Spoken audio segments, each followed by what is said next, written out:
આજે સમગ્ર ગુજરાતની અંદર જે પુરવઠા ખાતાની અંદર જે કેવાયસી એટલે ગ્રાહકની જાણકારી માટે જે કાર્યક્રમ સરકારે ઉપાડ્યો છે એના માટે જે ધાંધલી અને જે ભ્રષ્ટાચાર થાય છે એ ચરમસીમા પર છે.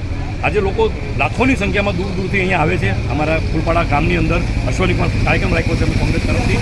એમાં લોકો દૂર દૂરથી આવે છે, ધક્કા ખાઈને પાછા જાય છે. અમારા વડીલ છે, ક્યાંથી આ વડીલ તમે? વસાદ અમરોલી.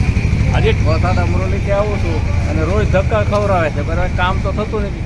હવે અહીંયા ઊભા રહેવાની શક્તિ હોય નહીં અને રિયા દોડા જ કરાવરાવે. સવારે જઈ તો એમ કે બપોર પછી આવજો, બપોર પછી જઈ તો સાંજે આવજો, બીજે દિવસે આવજો. નકરા ધક્કા જ ખવડાવે, નકરો ભ્રષ્ટાચાર જ કરે છે.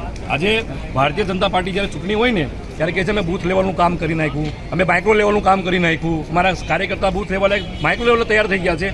તો આ કામ પણ માઇક્રો લેવલે થવું જોઈએ. આ અમારા ગુજરાતના સુરતના મતદાતા છે, તો કેમ ભારતીય જનતા પાર્ટી માઇક્રો લેવલે કામ નથી કરતી? આ કેવાયસી જે જાણકારી સરકારને લેવાની હોય છે તેની જવાબદારી પણ સરકારની હોય છે. તો તમામ કામ સોસાયટી દીઠ, ઇલાકા દીઠ આ કામ થવું જોઈએ.